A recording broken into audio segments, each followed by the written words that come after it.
You are watching the most valuable player in the NBA, Buffalo's Bob McAdoo. Tonight, McAdoo challenges Washington.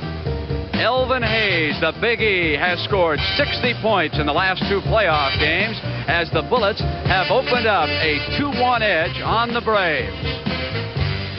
Randy Smith is Buffalo's Greyhound. His legs make Jack Ramsey's fast break so lethal.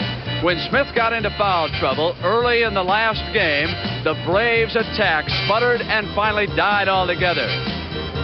Phil Chenier is Washington's little girl with the curls. When he's good, he's fantastic. When he's bad, he can't put the basketball in the ocean. Last time out, he was very, very good. You'll see the best in basketball when you watch the NBA. When you watch the NBA on CBS.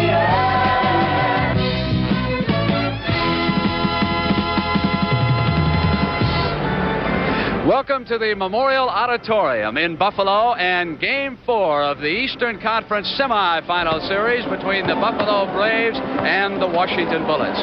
Good evening, everyone. I'm Brent Musburger, along with Oscar Robertson. And Oscar, whenever we come to Buffalo, we've got to start with the big guy off the top, Bob McAdoo. What a series he's had so far. Yes, he is, Brent. He's averaging around 35 points a game right now. And I was talking to Coach Jones before the game. He's going to try something new this game. He's going to try 4 different players on McAdoo during the ball game. Ansel, who can be very physical, the top right on your screen, if he wants, can do the best physical job, I should say. I think Elvin Hayes could probably do the best all-around job against him as the game progresses. But tonight, he said Reardon will start on because of his speed. He can probably overplay McAdoo and probably force him in a situation like this. McAdoo drives to the basket, gets his own rebounds, test of a good basketball player that he is. Witherspoon will get a shot at him if either Ansel or Hayes gets into foul trouble. Oscar, I've got a hunch that we are in for the best game of this series so far. I think so. I think anytime you get to a game like this, why Coach Jones is going to start Reardon on McAdoo. He wants to save his big guys for late in the game, wants them as fresh as possible. Okay, yesterday, Jack Ramsey had a meeting with the Buffalo Braves, closed doors. It lasted 35 minutes. He says his team played poorly, but they will not play poorly tonight in Game 4. Welcome to Good Seats Still Available, a curious little podcast devoted to exploring what used to be in professional sports. Here's your host, Tim Hanlon. Hello, everyone. How are you doing? I appreciate your finding us in the vast and wild and wacky world of podcasts, and we appreciate your selecting us to entertain you, hopefully, for a little while in the vast thicket that of choices that you have out there in podcast land. My name is Tim Hanlon, and I am the chief cook and bottle washer for this little show we call Good Seats Still Available. It's our curious little journey each and every week into what used to be in professional sports and teams and leagues no longer with us, or in many cases previously incarnated versions. And that's kind of the excuse that we've got this week as we dribble our way back to, finally, basketball. Obviously, the college NCAA season underway. The NBA been underway for a couple of weeks now, and it's been our issue in not sort of delving more into basketball over the last couple of weeks and months. So we're going to rectify that this week with our guest, Tim Wendel.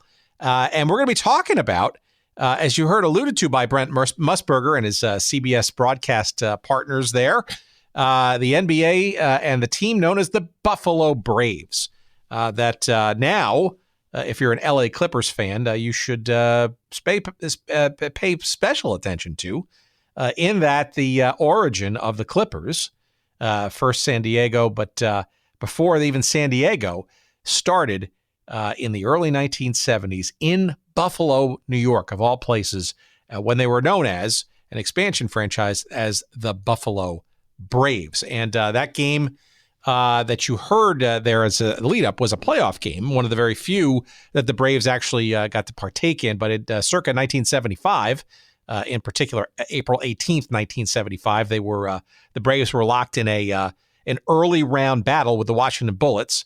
And that game ended, by the way, the Braves winning at home 108-102 to send it to a fifth and deciding game a couple of days later, which the Bullets wound up winning. But you heard in that clip with with Brent and Oscar Robertson, the allusion to the masterful play of one Bob McAdoo, who that season, 1974-75, was the league's most valuable player. And there was a hot time going on there in Buffalo for a number of years, and we're going to get into it with our guest, Tim Wendel. He, the author of a very cool, I guess you could call it coffee table book, but it's more than that because it's not just photography. It's got some great content in there and some great memories from a number of the people and players and administrators involved with the Buffalo Braves franchise. The book is called Buffalo, Home of the Braves. You will find a link to it on our website at goodseatsstillavailable.com. And as you'll hear in our chat, it's basically out of print, but maybe we can get a little bit more love for this team and this book by perhaps a reissue. As we talk about with Tim in our chat. But it's a very interesting story. The NBA, of course, in the 70s was a little wobbly. You had the ABA challenge going on, certainly. You had a number of teams in the NBA that were, and the ABA for that matter, not making money. The approach to television was a little spotty. You heard a clip there from CBS, but there were a number of playoff games, for example, that were broadcast in tape delay fashion after even your late local news. It was not nearly the wall-to-wall intensity that we enjoy today as NBA basketball fans. But, in Buffalo, not necessarily the most obvious place for an NBA expansion franchise in 1970. But as you'll hear in our chat with Tim, Buffalo and the Western New York area was, in the late 60s, early 70s, was quite more populated and certainly more booming business-wise than it is sort of known as today. The Buffalo Bills, of course, moving from the AFL and quite successfully into the NFL. And in the 1970 season, it was an interesting chain of events there that not only the Braves of the NBA were expanded with and into, but also the Buffalo Sabres of the NHL came into their league at that point as well. So, almost overnight, Buffalo was went from one major pro sports franchise in the NFL Bills to having three, and the two winter ones at that in hockey and in basketball. But basketball is what we're going to be talking about, and the Braves in particular, and some very interesting nuances. There was, some early day struggles, no doubt. A couple of years in between, in the middle there, that the Braves were quite hot with some great talent. Bob McAdoo prime among them, but Ernie DiGregorio and a whole bunch of others. Dr. Jack Ramsey, who went up to some amazing things. There's a lot of interesting players and coaches and administrators that sort of came through Buffalo. And for a little white-hot moment or two there, the Buffalo Braves were quite the thing, not only in Buffalo, but in the NBA as well. We get into sort of all of that, and of course their decline and sort of the ham-handed decline, I guess, of that team that ultimately led to an curious manner by which they ultimately became and moved to San Diego to become the Clippers. And some would even argue that, a little bit of the bad luck, I guess, as the last couple of years of the Braves kind of followed them to San Diego. The Clippers became quite the doormat for a number of years, and then obviously into LA, and clearly on the rebound, no pun intended, with Steve Ballmer and friends now as the number 2 tenant and maybe their own arena at some point in Los Angeles as the LA version of the Clippers. But we start and go back to 1970 with the expansion Buffalo Braves of the NBA. That's our chat today with Tim Wendel. In just a couple of seconds. We want to remind you that we've got a whole host of great sponsors that I believe you're actually going to find some Buffalo Braves stuff. So if you're really into this episode and this team and or Buffalo in general, I think you're going to find some very cool stuff from all of our sponsors this week. And we appreciate you giving them a chance to perhaps consider and then hopefully purchase a couple of their wares. One place you could start is 503 Sports, 503-sports.com. They call themselves the king of throwbacks, and they're relatively new onto the scene. They're based in beautiful Portland, Oregon, and you're going to find some great logo wear and T-shirts there, but also some very lovingly crafted uniforms and small sort of custom batches especially in football, but I know they've got other things up their sleeve for other expansion into other sports and whatnot. So give them a try, give them a view, give them a visit, why don't you, at 503 Sports. That's 503-sports.com. And use the promo code SEATS to make sure you get 10% off all of your purchases there. As we've talked about in previous episodes, if you're a football fan, especially of some leagues that sort of came and went, the XFL, the first version of such, of course, the WFL, the World League of American Football, hell, the USFL for that matter. All of those leagues have some very cool limited edition handcrafted jerseys that you will amaze and impress your friends with, among other things. Check them out. That's 503 Sports. It's 503-sports.com. Promo code SEATS, and you're going to get 10% off your purchases there. And keep a tabs on them as they look into other sports and other teams to issue stuff. I think you're going to find them very, very interesting.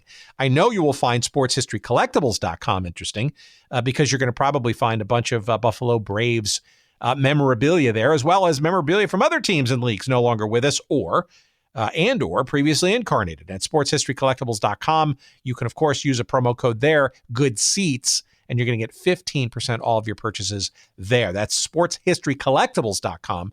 Use that promo code Good Seats and get 15% off, things like buttons and media guides and pennants and programs and all kinds of other stuff. Lots of, season ticket brochures, all kinds of very cool, very hard to find things, and all part of the rich tableau of forgotten sports history that we like to revel in on this little show. And again, you're going to get 15% off when you use the promo code Good Seats.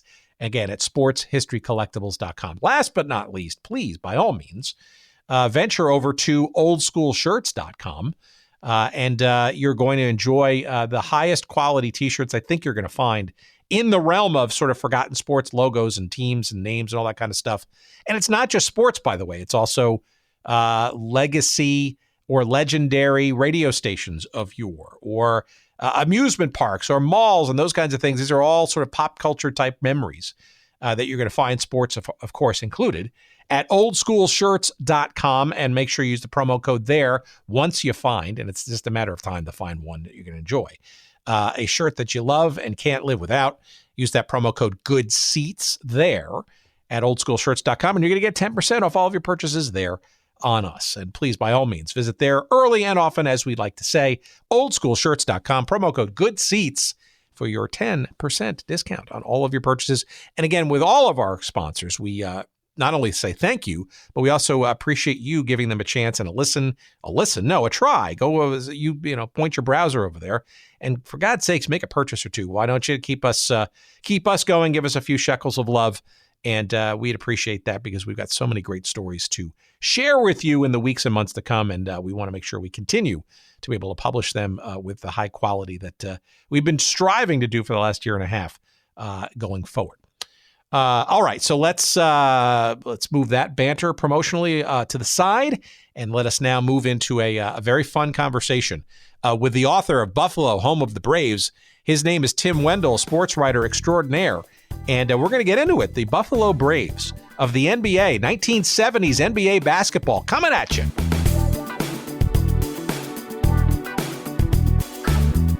Buffalo Braves. We haven't really talked about this interesting story, and perhaps you can give our audience a bit of a sense before we get into it, how you decided to create this this tome about the Buffalo Braves. Only a handful of years in the 70s. What's your story?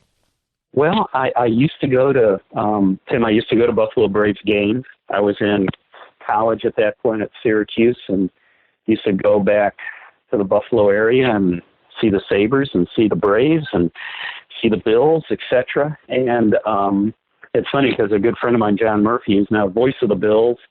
We would sometimes even carpool back to see Braves games. That's how much we were both into the Braves. He was maybe hardly into them even more than I was at that point in time. So I had, kind of the remembrances of them. And then to go back and do the book, Buffalo, Home of the Braves, you start peeling back the layers. And what kind of reveals itself is a number of things. The team was really, really good.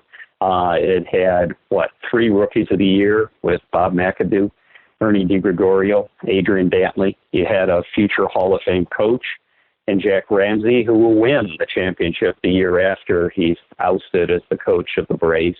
They're only around for about 8 years, but their style of play, everybody being able to score, very high-paced game, was really kind of a harbinger of kind of the way the league was going to become. And unfortunately, the Braves disappear. Among one of the most bizarre, I think, pretty much one franchise traded for another. The Braves are traded for the Celtics, and then I guess the new Braves go west to become the Clippers. And it's too bad they weren't able to stick around, because their style of play was a harbinger of things to come. And I think they would have fit in even better with the way the league was changing. And since the Braves disappear roughly as Larry Bird, Magic Johnson are about ready to enter the league, and things are going to change so much in style of play, but also in terms of the respect that the league got. And that's why it's kind of a bittersweet story a little bit. So I take it that you were a fan at a younger age and went to games. Were you there from the very beginning when they were founded in 1970, their first season in the NBA?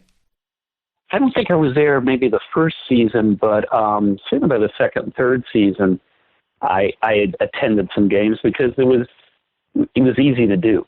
Tickets were always available, unlike the Buffalo Sabres, where the only way we could get in is my dad ended up having to get season tickets way up in the orange balcony seats because the Sabres just kind of took off. And what was very curious about the Braves, Tim, was their first couple of years very good. What were they, 22-60, records like that.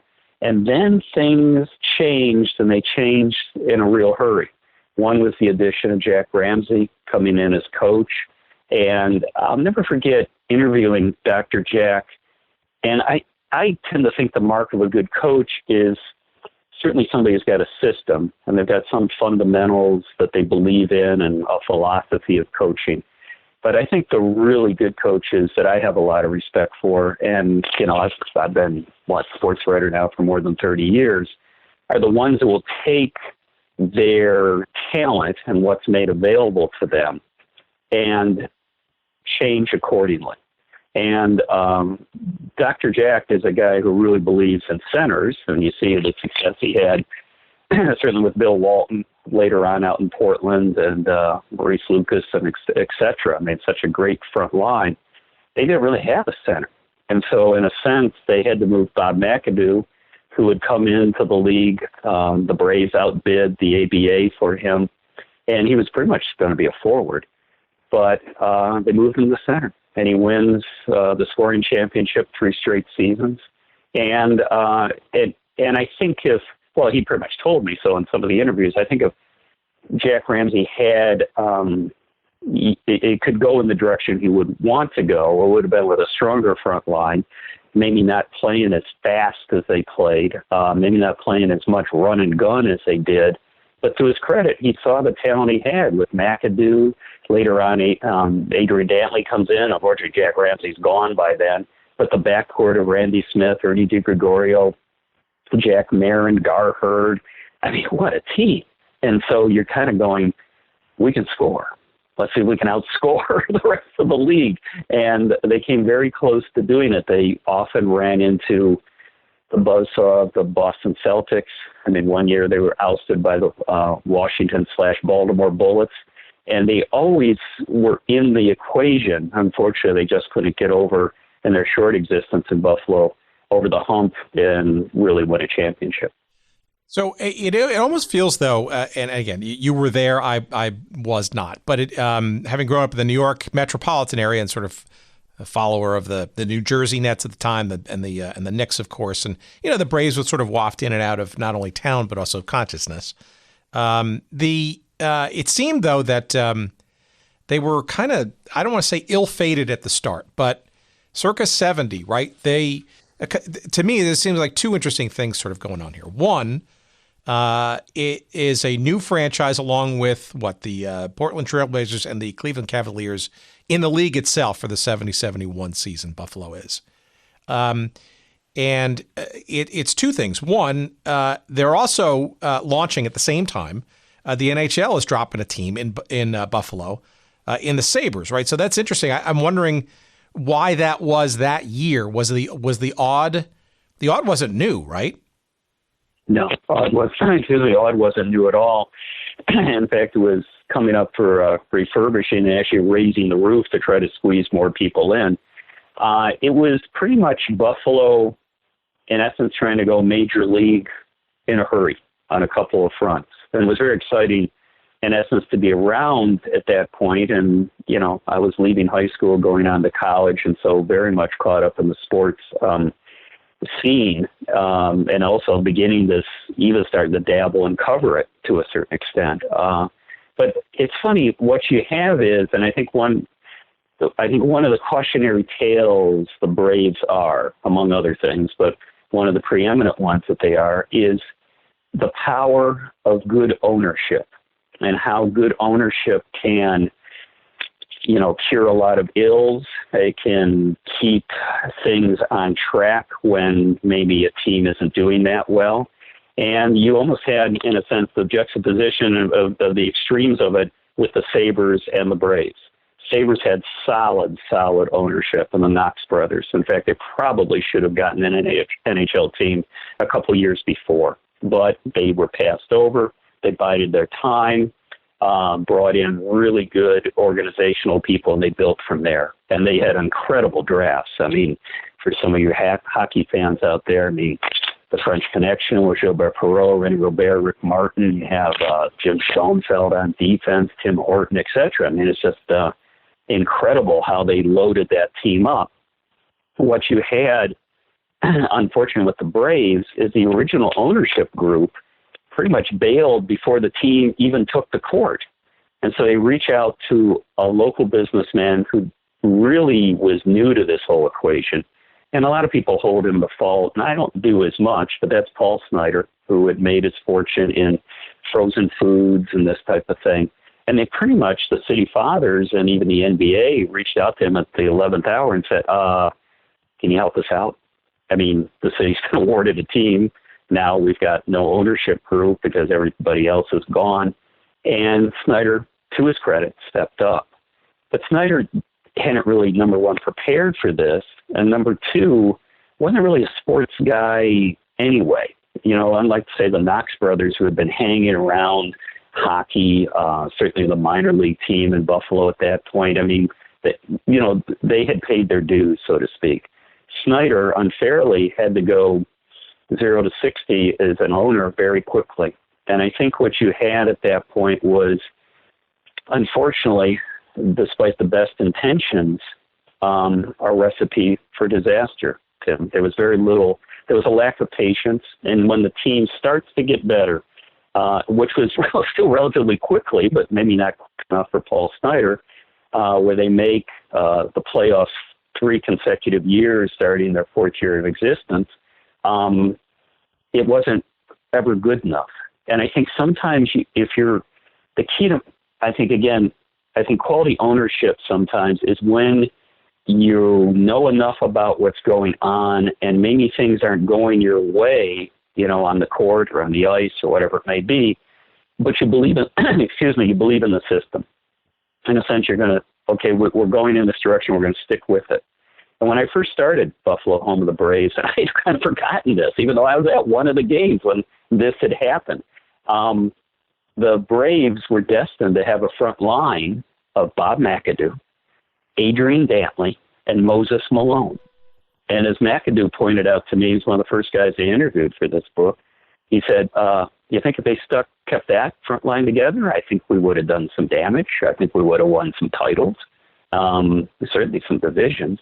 But because everything's a scramble and because nobody's quite sure how the game is played out, whatever's being done right now isn't good enough, Moses Malone lasted in a Buffalo Braves uniform for all of 2.5 weeks or less.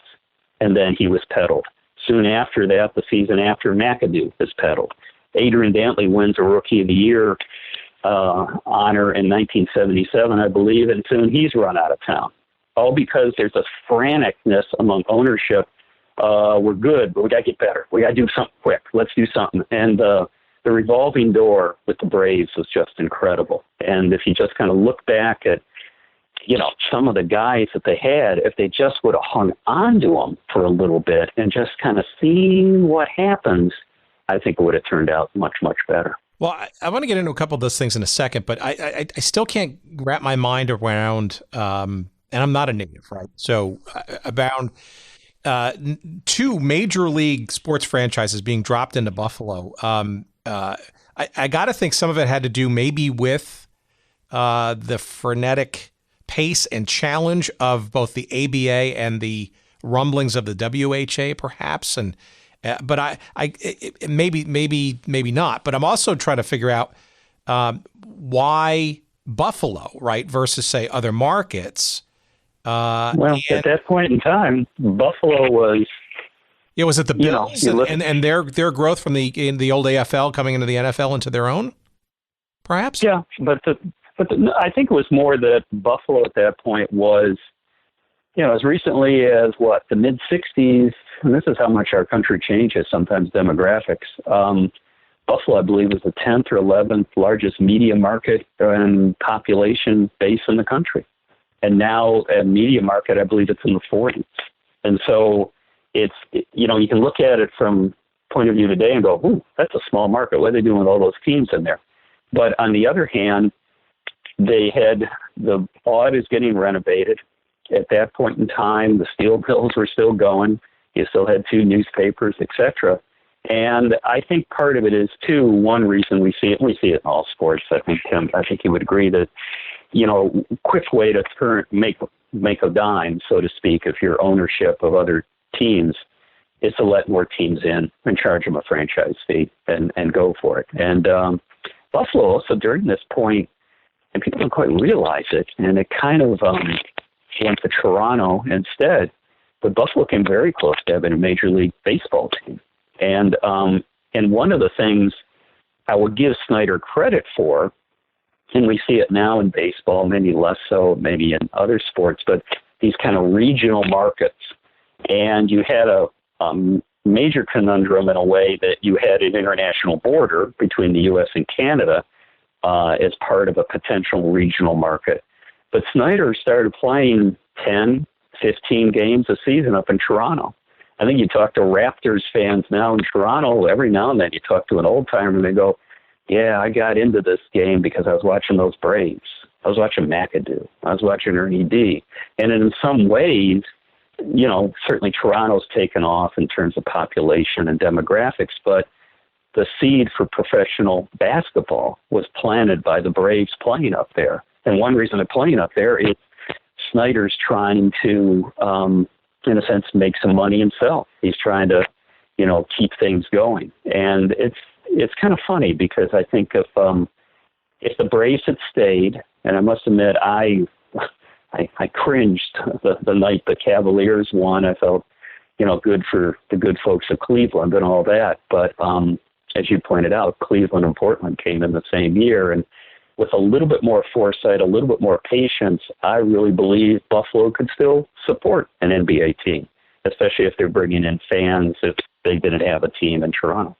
Well, also unmentioned, though, partially the reason, or the other part of the reason that they were playing in Toronto was the other thing I kind of want to dig into right now, which is this problem with scheduling dates at the Aud, right? It seems to me, and okay, now I'm really curious about this, right? So the Sabres and the Braves are both launched at the same year in the Aud, and you'd think the two major professional leagues, right, would have, if you will, first dibs on the dates. But when it came to basketball and the Braves, that wasn't the case. Now, was it? No, Canisius, in a sense, had dibs pretty much on a lot of the Saturday night dates, which now, from decades later, seems ludicrous.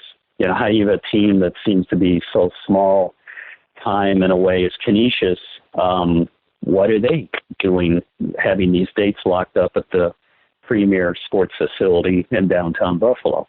But what people don't realize is, well, this is before the Big East takes off. This is before, a lot of teams ended up in a lot of power conferences. And one of them, I wouldn't really call it a power conference, but it was a very, good arrangement for the schools in it, as you had what they called the Little Three. And that was Canisius, Niagara, and St. Bonaventure. And some people will go, that doesn't sound like much of anything. But at that point in time, this was a pretty big deal.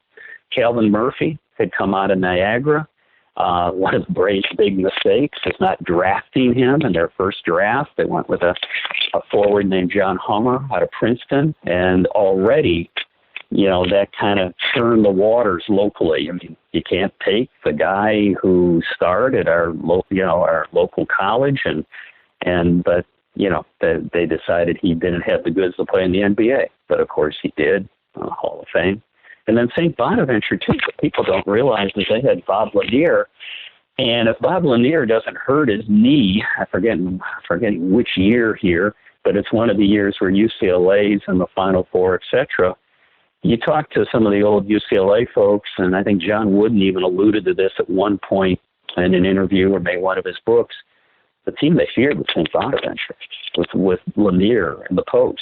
And so it was a very vibrant basketball community. And again, I think that's something that's kind of looked over, and a lot of those fans became Braves fans, even though they lost some because they didn't draft Calvin Murphy. Yeah, it's interesting. As you mentioned, too, it's also sort of that, either by design or by luck, right? The idea of sort of this regionalization thing. How did the Buffalo Braves fans kind of handle that, right? Because, here you are, they're our team, but then they've got all these, a sizable chunk of home games. I mean, maybe a quarter of the schedule, it seems, being played up in Toronto. I mean, I don't know. It almost feels like a second-class citizenship. But did that prevent more fans from sort of locking into the Braves, or did it maybe endear them to maybe a greater geography of them? Tim, I think maybe it was a little bit of both. In doing Buffalo, home of the Braves, it was interesting because I talked to several Canadian fans, again, that watched the Braves at the old Maple Leaf Gardens in Toronto. And again, loved the style of play. They just, wow, this is pretty incredible. I don't think it hurt, say, the walk-up gate or individual tickets that much back in Buffalo. I don't think there was that much antagonism or anger about it. It was say 10 games, whatever. It's similar a little bit to what the Bills tried to do a couple years ago with a handful of games, and actually that was disliked even more. But I think where it really hurt was season ticket holders. Because now you're kind of trying to reach out to the community, especially businesses, and you're saying, hey, help, get on board. And then, the Sabres are having no problems by that point in time selling season tickets to the business community in Buffalo. Whereas my sense was it was more difficult for the Braves. Not only weren't they as successful, but as you just pointed out, well, hang on, how many games are they going to be in Toronto?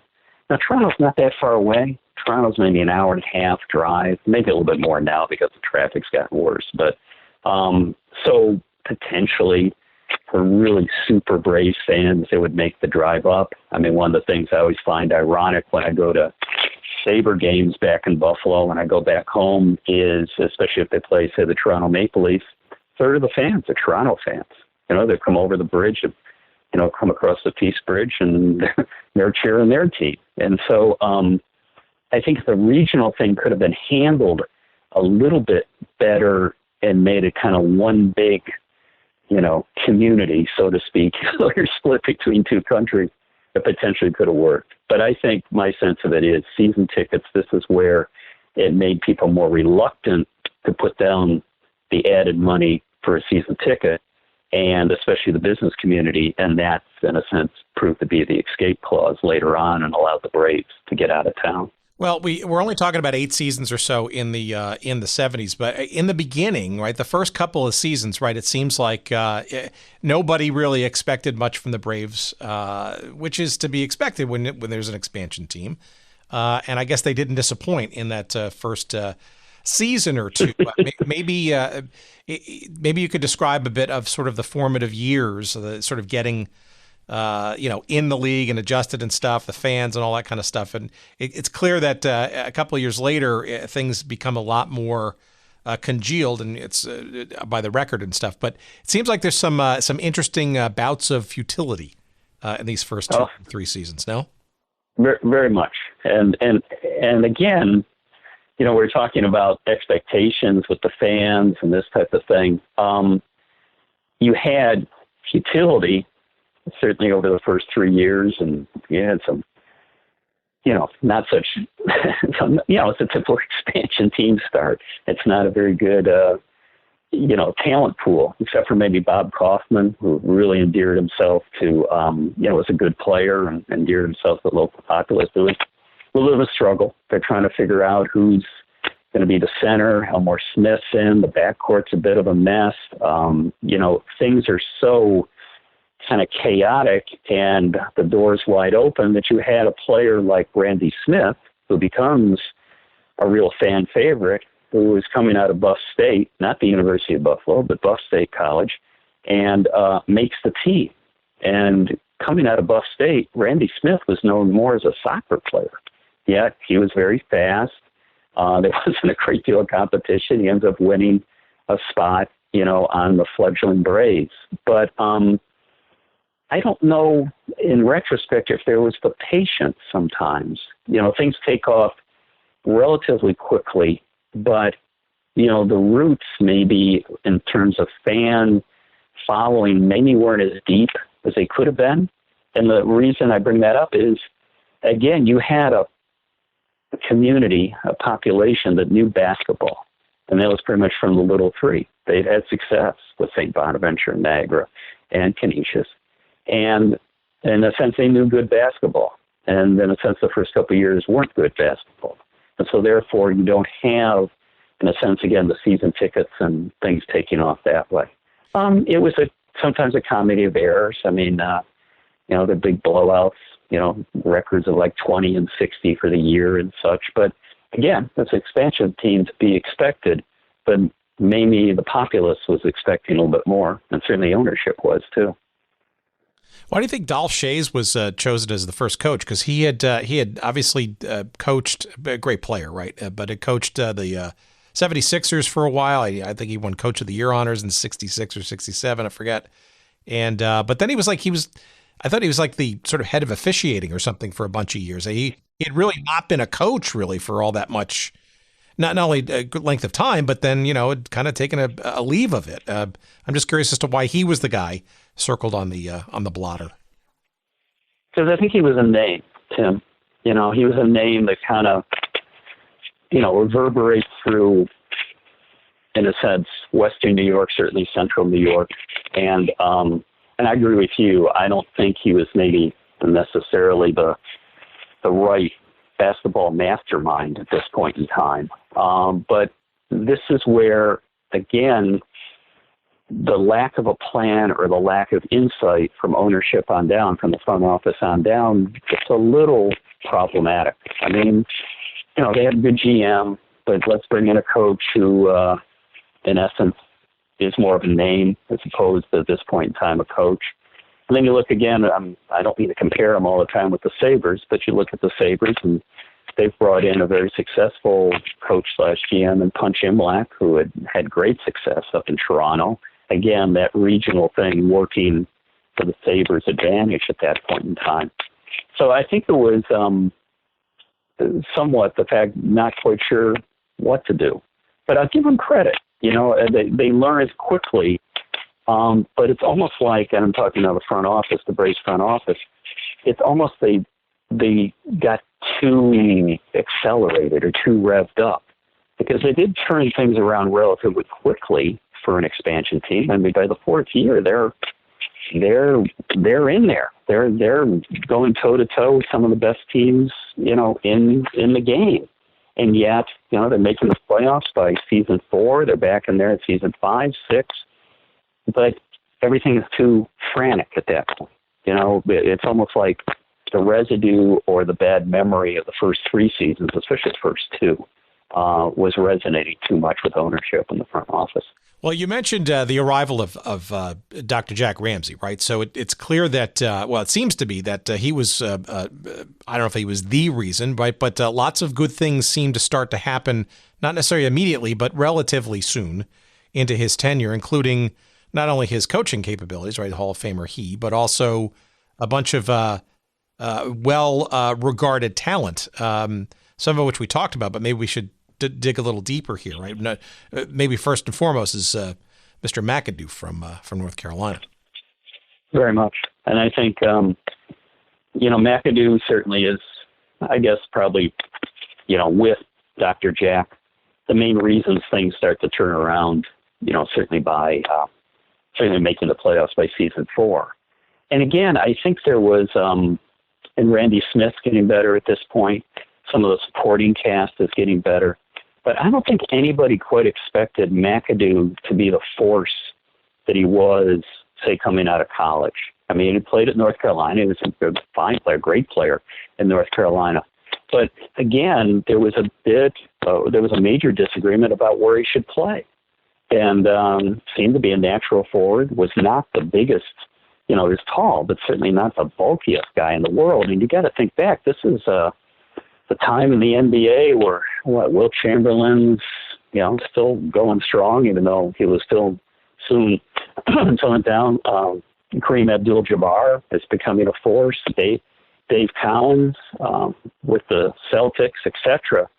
And it was pretty much out of necessity. They put McAdoo at the center position, and lo and behold, he takes off. And he changed the game, I think, a little bit, Tim. The NBA is much less of a post-up game now. Get the big guy down the block, so let's feed him the ball, and he'll be like Kareem and do the sky hook, et cetera, et cetera. The Braves didn't really have that.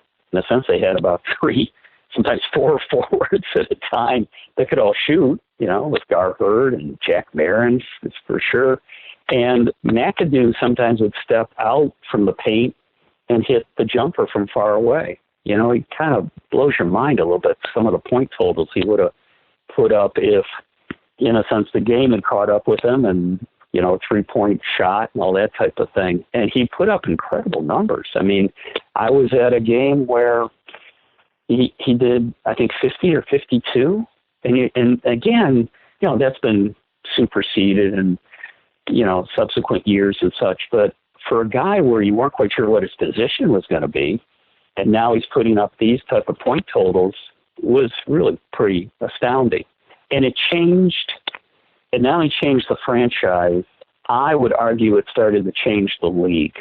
And it became much more of a fast-paced, almost running game. Who's ever open, take the shot. We're all confident you can hit the shot. As McAdoo told me at one point, Randy Smith too, he said, when we were going, 5 guys on the floor, anybody could hit that outside shot. And some of the nicknames they started to get were amazing, like the Guns of Navarone and things like that. I think the only thing I can compare it to a little bit in recent memory is it's kind of the way the Phoenix Suns played for a while when Nash was, still playing for them and things like that. There wasn't any concern about any shot clock or, slowing things down. It was like away we go. And you had a number of fast players on it, but more importantly, you had a number of superbly offensively skilled players.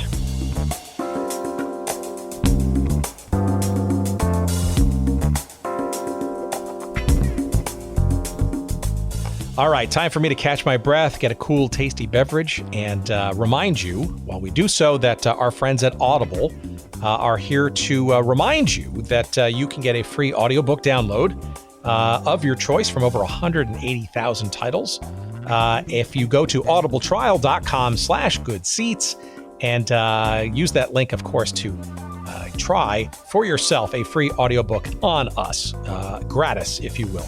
And you will love the idea of audiobooks. It's an awesome way to kill time and occupy and stimulate your mind, perhaps when your eyes are busy doing something else. And of course, there are plenty of interesting books to be found, especially in the world of sports and sports history. And I think our audience might enjoy a few of these, of course, including the seminal work by baseball legend Jim Bouton. It's called Ball 4. It is not only written, but it's also narrated by him.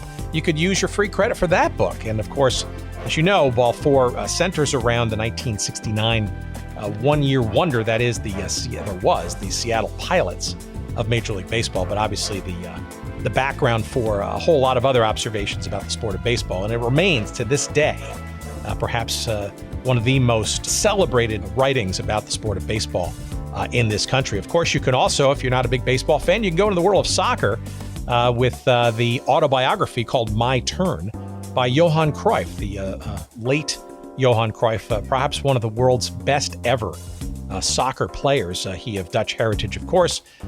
Plenty of great legendary years at club play as well as national team play for the Dutch team, as well as, for our audience, maybe a little bit of interest, his journeys in the North American Soccer League in the late 70s and early 80s with the Washington Diplomats and the Los Angeles Aztecs. And of course, if you're into football, there's probably no better book, especially if you find yourself really interested in the sort of deep and rich history of the NFL, with the book called NFL Football, A History of America's New National Pastime. It is written by Richard Crepeau and narrated by Marlon May. That, too, is an audiobook that you could choose from over, like I said, 180,000 titles. There's got to be something in there that's going to be of interest to you. And by all means, give it a try. And we appreciate your doing so at audibletrial.com/goodseats. And again, you're going to get your free audiobook download. You can cancel it any time. And again, even if you cancel it, you can keep that book as long as your device exists. So again, we appreciate it. Give it a try. audibletrial.com/goodseats. And now back to our conversation.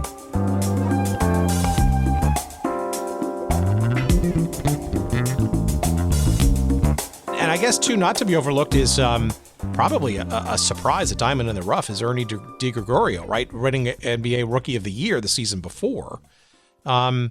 It's clear that there's some real talent there. And I also wonder, too, and I'm this is now a guess only informed by our previous excursions into the old ABA, that perhaps there was a bit of a push on the NBA, right, to kind of make things a little bit more exciting, because the ABA was certainly that, right? Run and gun, fast, right. 3-point shots, all that kind of stuff.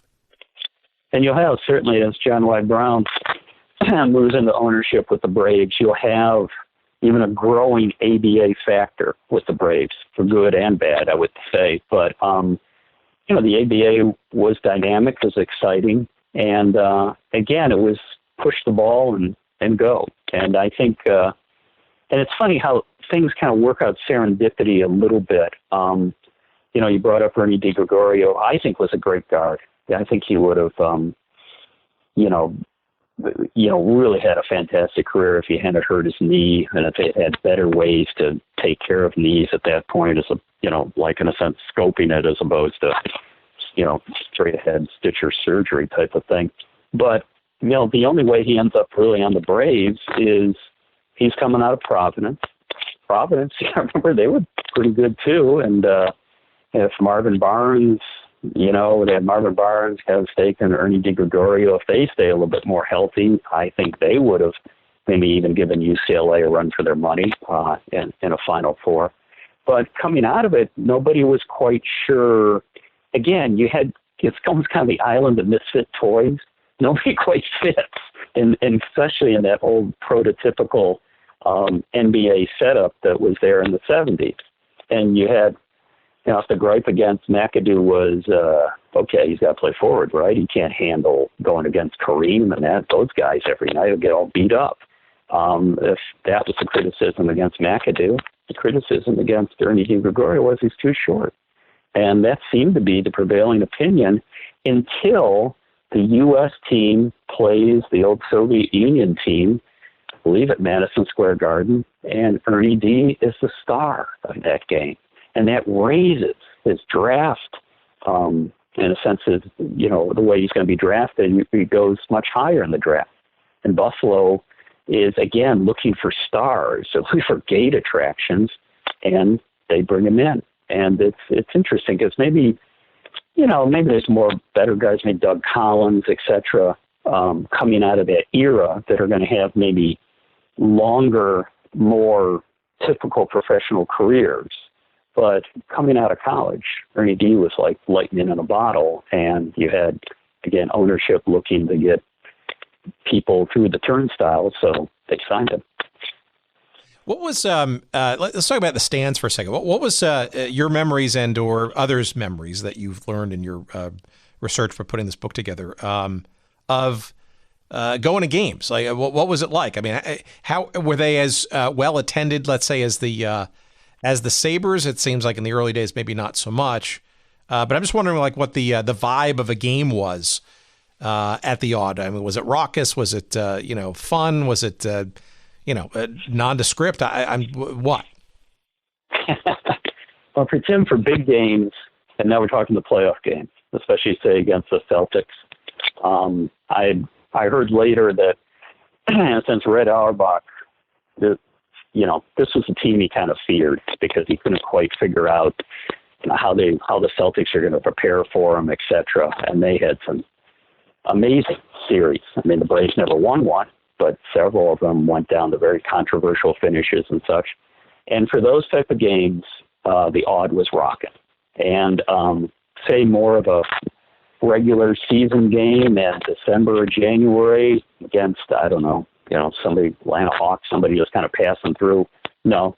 And the thing is, that was a major difference between the Sabres and the Braves. Almost every night, certainly after the Sabres got going, was a sellout. And you couldn't say that necessarily about the Braves. But one of the things I loved about the old Aud in Buffalo, they tore it down a couple of years ago, and I just happened to be in town when they were tearing it down and ended up going by, and it kind of brought a tear to my eye a little bit. It was a fun place to go to a game. It was small. It was a bit of a bandbox. I'm probably at its top capacity sat maybe 14 and change, maybe 15. And that's with people packed up in the rafters. But one of the things that surprised me in talking with, say, Bob McAdoo, Jack Marin, even Bob Kaufman, Gar Hurd, is all of them, when I was researching Buffalo, home of the Braves, almost to a man, they remembered the Aud so fondly. And some of it was the crowds. They loved it when they had a big crowd, like any athlete, and things get cranked up. But Jack Marin pointed out, he said, I don't know what it was about the light there or the floor or the way things were just kind of configured, in relationship to the seats. But I loved shooting there. Every shot I took at the old Aud, I felt like was going in. And you're talking, Jack Marin, the Mad Bomber, he's going to shoot a ton of shots. And that was echoed by a great many of the old Braves. They just loved, some of it was the ambiance, when it was a big game, and not so much when it's dead of winter and it's only half filled, but they loved shooting there.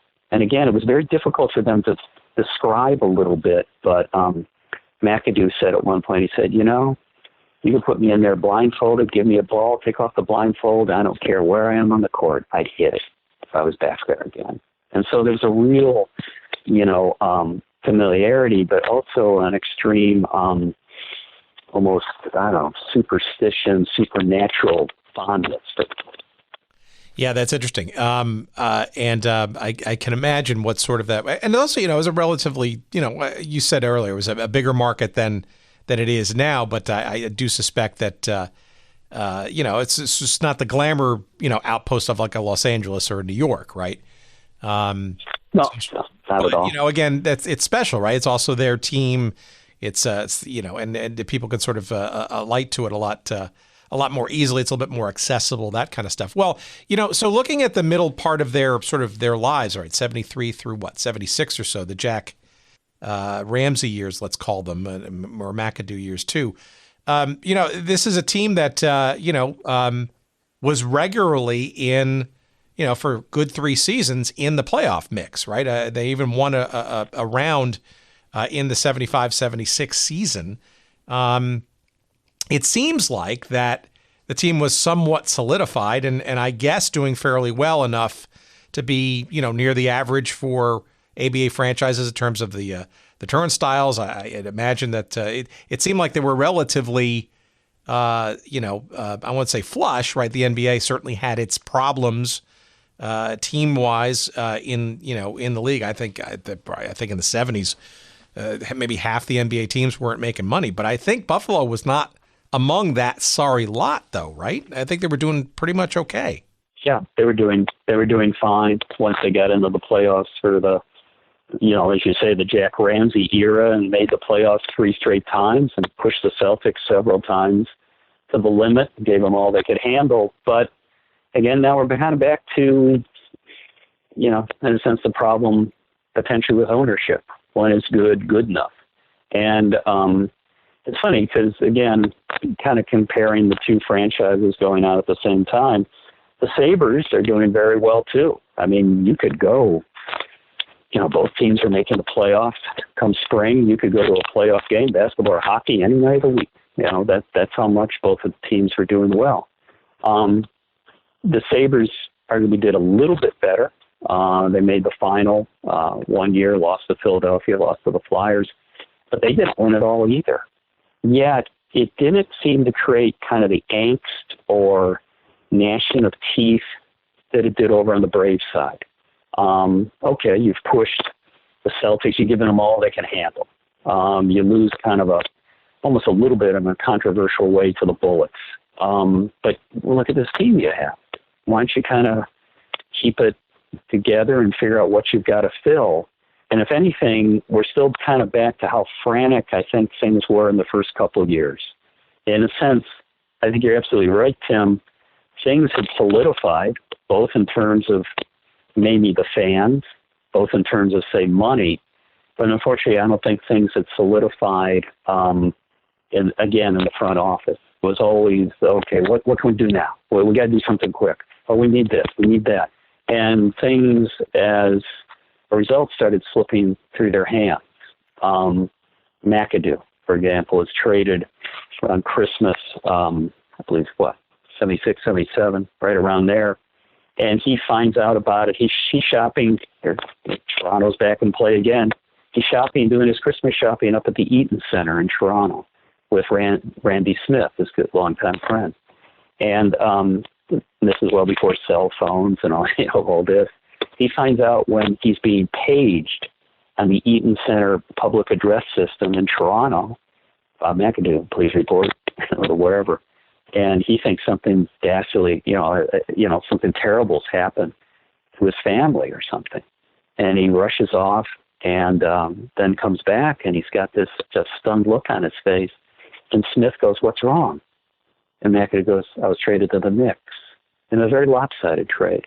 It was pretty much for money, and a couple, other folks. And there started to be a real struggle within ownership at this point because Paul Snyder has kind of lost patience, and he brings in John Y. Brown, the former owner of the Kentucky Colonels. Here's our ABA connection.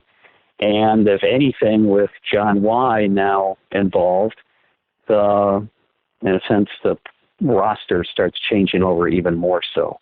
Part of this was both co-owners at that point, Snyder and Brown, were kind of frantic to have a championship team. Part of this may be that they had gotten close. Snyder had gotten close against the Celtics and the Bullets. Part of it may be that the Sabres are still doing really, really well. So there's a fight locally on who's going to be the big dog in town. But I think also, too, John Y. Brown knew the ABA. So he starts bringing in a great deal of folks like that. And so that's, again, where you have these very strange snapshots in time where you have, and I was at one of those games where Moses Malone is playing center that allows Bob McAdoo to move over to forward, and you're just looking at this and you're just getting fleeting glimpses of it, maybe a quarter or two, in a game because Malone has just shown up, and you're going, whoa, that's got real potential. And then Moses Malone says, he's coming off the bench, and he says, I'm better than, half these guys starting. I deserve to start. And for speaking out like that, he's traded. He's just like, okay, that doesn't make a lot of sense. And then it starts becoming a real revolving door, whether it's Ernie DiGregorio, Bob McAdoo, Moses Malone for a fleeting second, whatever. These very, recognizable names in basketball and NBA history start leaving town so quickly. And it's mostly because I think the front office has How much do you think was pressure on Snyder to kind of, get out of town? I know that looking back, it seems like the relationship, if you could even call it that, with the Sabres was, tenuous at best. And, we kind of hinted at sort of the Canisius men's basketball situation, but we didn't talk about a guy named Father Jim Dembski, right, who seems to be, it seemed to be like a truly open and public disdain for each other. He and, between Dembski and Snyder, almost to the point of hostility. It just seems to me that Snyder had a bunch of outside forces kind of gnawed at him too, let alone his desire to do something significant with the franchise internally. Yeah, I think that could be true, Tim. And I think deep down, I might be reading too much into it, is Paul Snyder wanted to be the owner of, in a sense, the big dog in town, so to speak. And that wasn't the Braves at that point in time. That was the Sabres, and probably continues to be the Sabres because the Braves have left. But I don't think you can underestimate kind of how John Y. Brown stirred the pot, too. Because I think the Snyder, by this point, and we're talking, 76, 77, we're kind of coming down to the end of the 8 seasons they're there.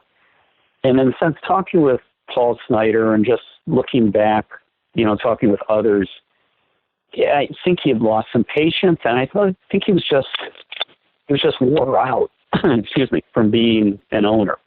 So he kind of leaves things open to John Y. Brown, and John Y. Brown starts really picking up the pace, not only shipping players like McAdoo out and barely hanging on to Moses Malone, much more for a cup of coffee. And then we end up building the crescendo, what we're building up to. I think it's one of the most bizarre things, certainly in NBA history and maybe in professional sports, where you pretty much have John Y. Brown trading his entire team for another team, as in the Boston Celtics, and it's all jumbled up, and somehow the Celtics, even though we've gotten this, rosters are just pretty much being moved wholesale, the Celtics are able to hang on to the draft rights to this guy coming out of college named Larry Bird. Well, that would have been interesting if the Braves had been able to, hang on or get the rights to Larry Bird. And it's just even the people who lived through it. And one of the most notable was Randy Smith, who will go on to be the MVP soon after this whole move and, in a sense, franchise trade in the NBA All-Star game. I remember talking with Randy, and unfortunately Randy's passed on, and talking to him for Buffalo Home of the Braves, he just said it was crazy. He was getting paychecks from the Celtics, from the Braves, and kind of this new team, the Clippers at one point. Well, I guess I'm going west with the Clippers. And I said, hang on, you were getting at one point paychecks from all those teams? And he said, yeah. You know what I did? As soon as I got one, I ran down to the bank as quick as I could and cashed it. And that's how crazy it was. And so if the players that are involved, if their heads are spinning, you can imagine what the fans are thinking and such. But, and if you look back at that franchise shift or, trade, wholesale trade, pretty much the guy who helps pull it all together is a young attorney named David Stern, who will come, be commissioner of the NBA soon. So it kind of boggles the mind. And I really think the Braves are positioned to be one of the marquee teams of what the NBA was becoming. And I'm not talking the NBA with Magic and Bird and, the subsequent talent that's coming in, how much that changed. And you got to remember, as you well know, Tim, I can still remember the NBA finals often weren't even on live TV. You had to stay up after the 11 o'clock news. Late at night after your late local news. Yeah, and I told my son that one time because he looked at me like I was making stuff up. But that's how low, on the totem pole kind of the NBA was. And yet things are turning around, and yet one of the most interesting, maybe talented teams in the Braves wasn't allowed to kind of reap the net benefits. And that's why, I've said before, and I've written it too, that I firmly believe that the Braves are such a star-crossed team and one of the most talented teams, but the NBA and even the city of Buffalo, to a certain extent, just kind of let them slip through their fingers.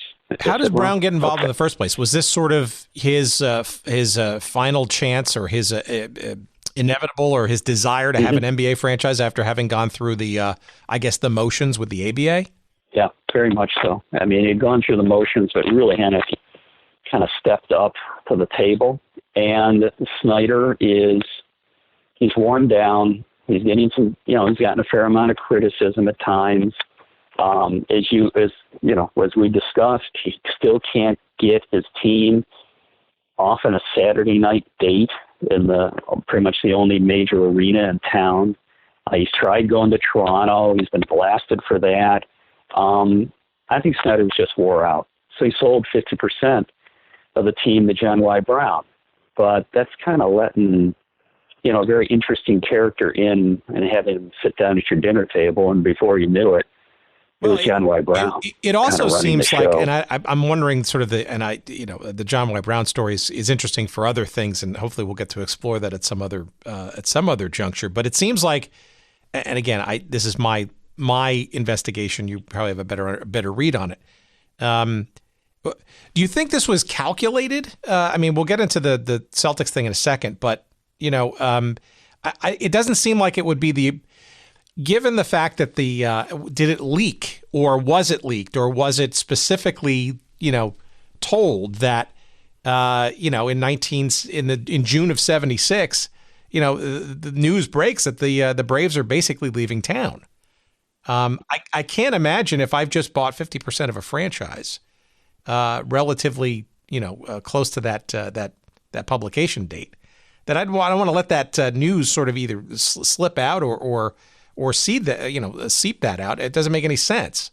Yeah, I think you're absolutely right. And I don't think once John Y. Brown gets involved, I don't think he really had, let's just say, I don't think the Braves had much of a future in Buffalo at that point. Because all of a sudden you had, whether it's Hollywood, Florida, or Dallas, or whatever it may be, some of the buzz is, well, we'll move them there, we'll move them here and there. And from what I understand, what I heard from the players too is John Y. Brown really, even though he owns half the team and is really kind of controlling things to a large extent, really wasn't making his home in Buffalo that much. I mean, he'd come and join the team, and as Randy Smith said at one point, John Y. would catch up with it somewhere on the road, and suddenly be, there's a couple new players that John Y. knew from the ABA. Oh, they're part of the team now.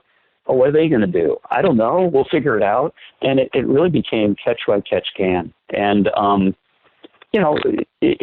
think you're very astute that maybe John Y. Brown felt he kind of missed the first chance at the gold ring going around when the ABA folds, and maybe he could have done something more with the Colonels and that type of thing. This is now a second chance, and he's gotten his controls on a team. I don't think he was going to keep them in Buffalo. And so suddenly, as you say, the news started springing up all over. Well, the Braves can move here, the Braves can move there.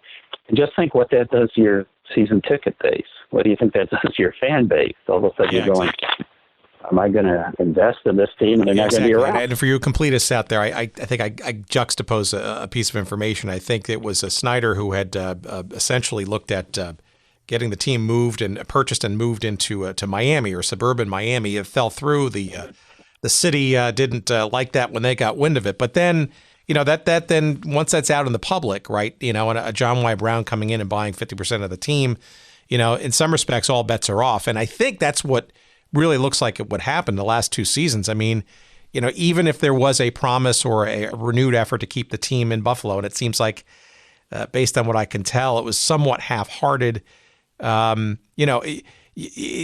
got to think those last two seasons in Buffalo, for the fans, for the players, certainly for the four coaches that spun through in the 77-78 period, it was just, waiting for either the axe to fall or some definition to finally happen. But it almost felt like it was it feels to me like it was almost like a slow motion death before it was figured out as to what was going to happen with this franchise. And I don't want to.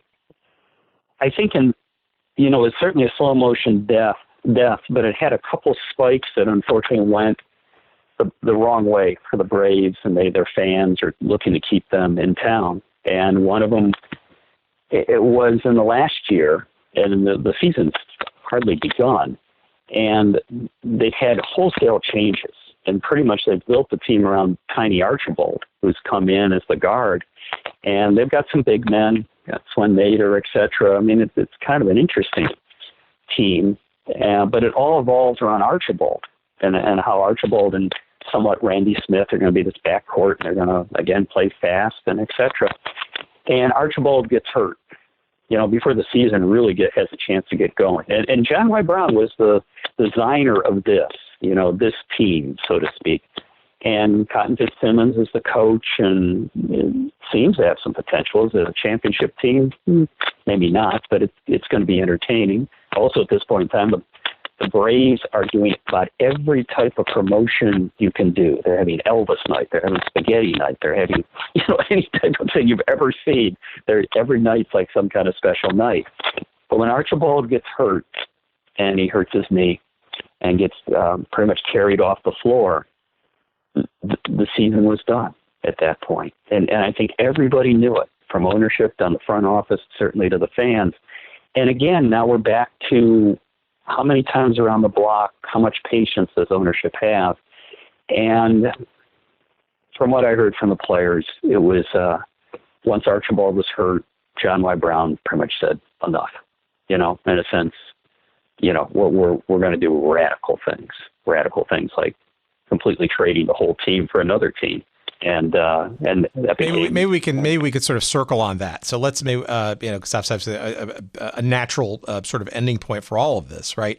To the best of your ability, can you walk us through a little bit about how Brown essentially does this swap with the Celtics and then sets the stage for the team eventually going to San Diego and becoming the Clippers? Right. Well, a lot of it's kind of out there in the ether at this point in time. And all I can tell you is what the players told me in putting together Buffalo home of the Braves. And that's in a sense that ownership in Buffalo, whether it's Snyder or certainly now John Y. Brown, have lost patience. And they're looking in a sense to do radical things. So in a sense, it was pretty much put out there, let's trade an entire team. Can we do that? Can we trade the entire team for the Braves, for the Celtics? So kind of the old Celtics kind of become the Braves. Some people get caught in the middle, like Randy Smith. And then what tops it off is you're not just kind of switching the Buffalo team with the Boston team, and they're kind of going to their respective cities now. What puts it, in a sense, the last twist is, the team that was the Braves that now became the new Celtics are going to go out west and become the Clippers. And I don't know if that could happen today. But again, we're kind of back in the Wild West days of the NBA, and maybe this is an ABA influence or something, but that's pretty much the way it shook out. And the players were, for a stretch, as much clueless as certainly the fans were. And I think it created the city of Buffalo had the opportunity, and I think they regret it to this day, to in essence take the Braves leaving to court. Not enough season tickets had been sold, and so the Braves could get out of their lease, and so therefore this franchise swap begins with the Celtics. But you still could have fought it in court. You could have really made some obstacles and made it much more difficult for, one of your professional teams to leave. And I think if anything would have happened like this today, it'd been in court, for sure. But it just seemed to, by that point, unfortunately for a good chunk of the city government in Buffalo, and maybe even some of the fan base, it was almost good riddance. And I don't think they quite realized, certainly the city government, even some of the fans realized what had been lost until maybe 4 or 5, 10 years later. And again, it takes little things like Cleveland winning the NBA championship, and you go, oh yeah, the Braves came in the same year with them, and then things like that to kind of give it that nudge. And so I think the whole franchise swap really muddied the waters and just made, whether it was city fathers or maybe even regular fans, just say, okay, I've had it. I don't even know who's on this team anymore, let alone what they are anymore. And so, yeah, I think that's interesting. This guy Irv Levin, who was the part owner of the owner of the Boston Celtics, he was a film producer. To Live and Die in L.A. in 1985. Soundtrack by Wang Chung. That's all I remember. But yeah, I mean, essentially, I guess my understanding is that he wanted to have an NBA franchise, but on the West Coast, and this was sort of the mechanism by which he and some others, and knowing John Y. Brown, was looking to kind of get out of the Buffalo situation. So it's an interesting and very, very curious one. And maybe that's a good conversation sometime for David Stern. He being sort of the young go-getter in the NBA organization that helped sort of broker this thing. But if you think about it, too, it's also a bit of, I'm sure, a little bit of, whiteboarding at the NBA offices, right, to expand further into the West Coast at the time to maybe give some more, natural geographic rivalries with, say, the Lakers or the Golden State Warriors and those kinds of, sort of expand, if you will, right? Markets and television and all that kind of stuff.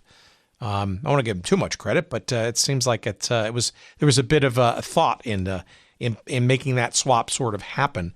All right, so let me ask you this: what, if any, memories and/or legacy or recognition have you been able to divine from the people that you interviewed for this book, your memories, your just, general internet trolling on a daily basis, either the Toronto Raptors with that sort of natural geographic relationship, or today's modern version of the LA Clippers? Is there any sort of acknowledgement or embrace or not of the Braves? Not really.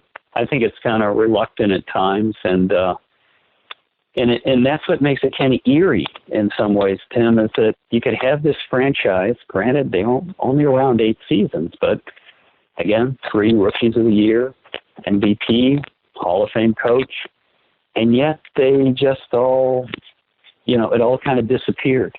And I still remember talking with McAdoo, I believe he was on the Jim Rome show or something, and Jim Rome kind of started the interview with, well, that must have been really tough being in Buffalo. I guess you guys weren't very good or anything like that. And McAdoo's just looking at him like he's crazy, going, no, we were real good.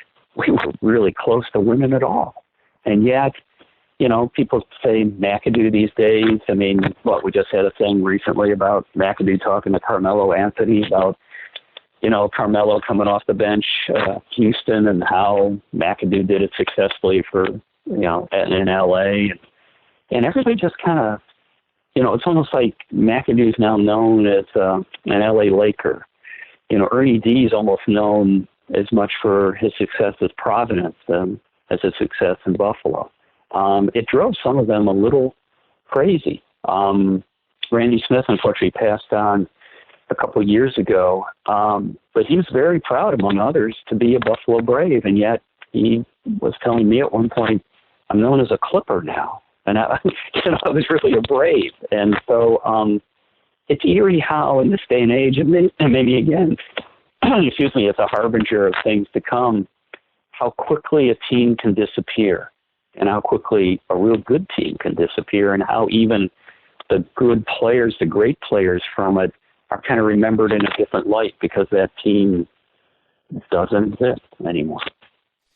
Yeah, but it kind of does, right? I mean, the Clippers have a direct lineage, right? They were birthed, if you will, from this Braves franchise, and you could we kind of alluded to it earlier. I mean, the fans of Toronto today with the Raptors can owe a little bit, I think, of their franchise to, the little beginnings of interest and regionality, I guess, of what the Braves started in the 70s.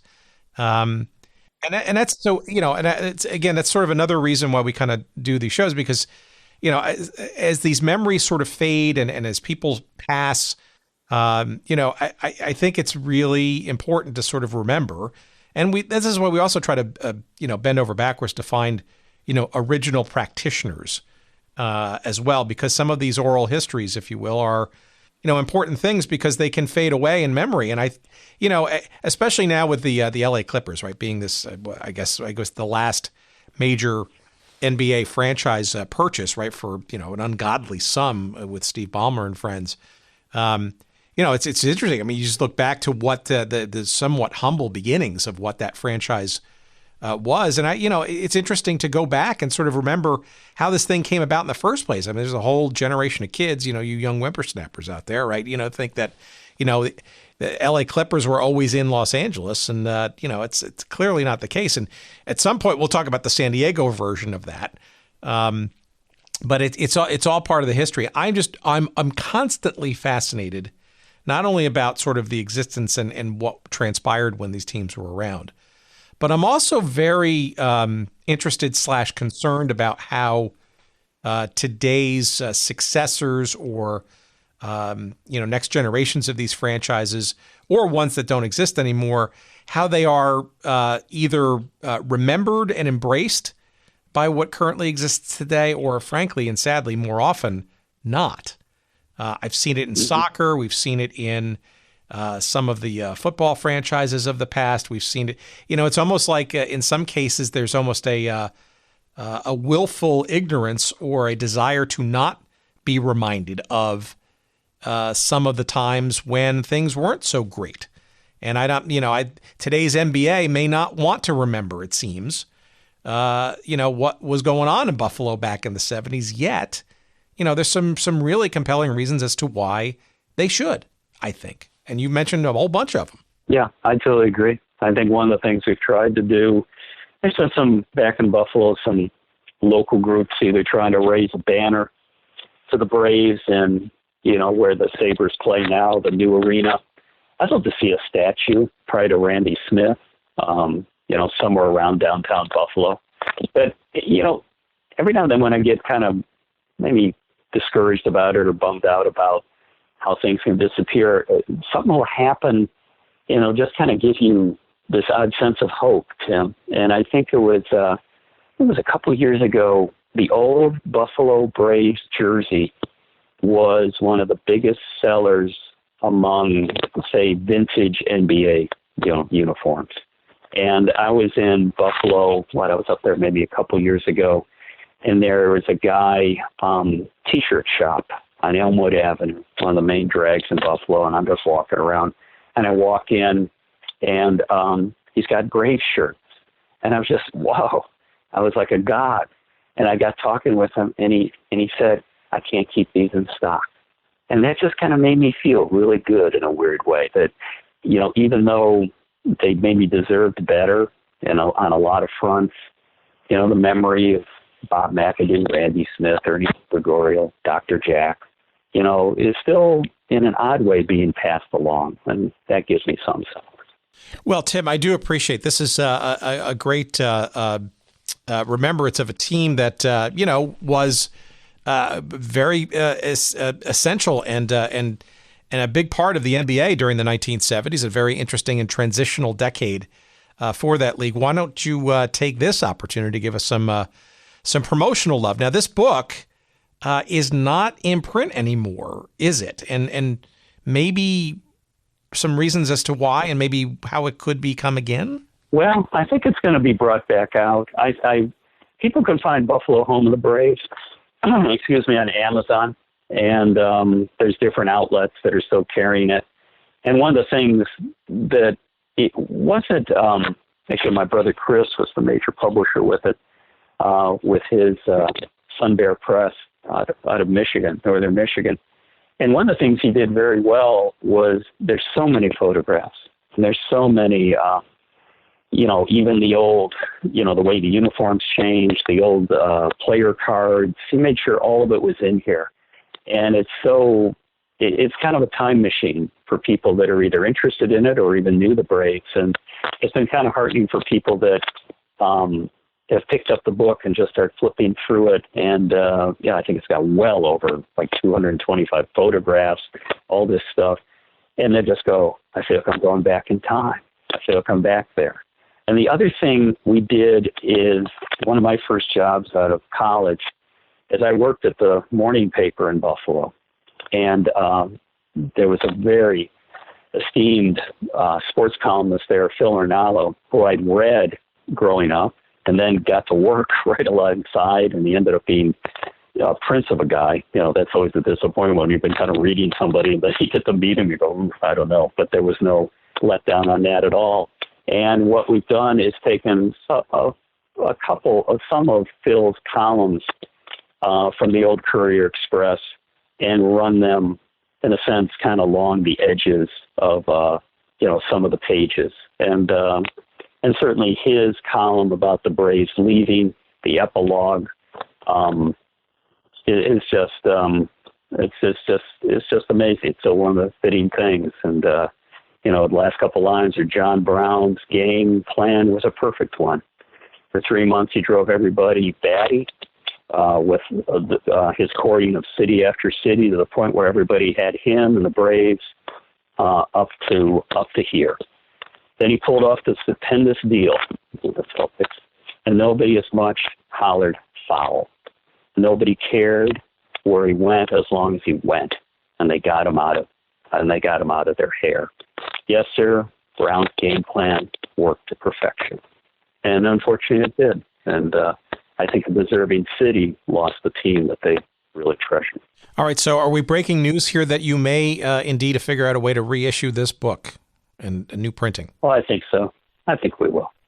But, folks can find it. But yes, I'd love to re-release this book. This book's near and dear to me. And I always love the cover, too. The cover's Randy Smith going up for a shot. And frankly, some days when I look at this cover, I go, that would make a great statue, probably on the corner of Maine and Chippewa or something in Buffalo. And it's deservedly so.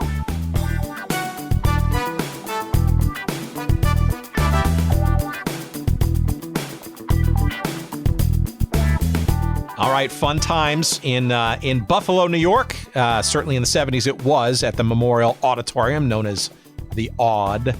And we appreciate Tim Wendel going back into time with us to talk about the Braves in the NBA during the 1970s. And it's again, as time marches on, as the franchise known as the Clippers, continues to kind of move up the charts, so to speak, and sort of gain continued love from the fans, the basketball fans of Los Angeles versus, say, the Lakers and their longtime dominance. A step back or two is always interesting to know sort of how they got to what they are today. The Clippers, of course, in San Diego, but before that, the actual start of the franchise known as the Buffalo Braves. Hopefully a little cool set of information for you either as a Clippers fan or just as a fan of pro basketball and the NBA for that matter. The book, again, is called Buffalo, Home of the Braves. It's a great book. It's more coffee table like than it is written. Lots of great photography in there, a lot of good interviews, and it is published by Sun Bear Press. Came out about 10 years ago, and I do not believe it is in print, but you can find it out there. It's certainly available on Amazon. We'll have a link to it there on our website at goodseatsstillavailable.com. Just search up episode number 89. You will find all kinds of interesting stuff about this episode, some Buffalo Braves photography there, and of course a link to the book. And by buying the book through that link, you will be giving us some love too, and we appreciate that. That helps us keep our lights on, etc., as we strive to get more of these great episodes out to you through the magic of the interwebs. And hopefully we'll be able to maybe get some impetus behind or some rallying around maybe a reissue of this book, maybe with a couple of updates and stuff. So let's try to do that for Tim and for us. And again, by all means, go to goodseatsstillavailable.com and click on those links, any of those links, frankly, to Amazon or other places for the other media that we hint and talk about here. And we appreciate your doing so. And once you're there and while you're there, why don't you, stay around for a little while and check out some of our other stuff. We've got an email newsletter that you can sign up for. You can click on the link and just send us an email, or if you want to do that directly, you can do that at hello@goodseatsstillavailable.com. Of course, you'll find all of our social links there. On Facebook, there's a page devoted to us. Our spot there on Instagram, it's Good Seats Still Available. You'll find us there. On Twitter, you'll find us at Good Seats Still. That's our handle for that. And you will also find, a whole bunch of other sort of fun things. We love the fact that you communicate with us on social media and email. We certainly like to take your requests, whatever, by all means. And we also want to thank, of course, our friend Dr. Jerry Payne. Technically, he is a doctor. I've actually seen pictures of his certificate of authenticity, shall we say. So I'm not sure what he's qualified to actually do doctor-wise. I'm not sure that I would, get my appendix removed from Jerry. Not that he wouldn't give it a good shot, but we do know that he's got a doctorate in something, and, we're still trying to figure out exactly what that is.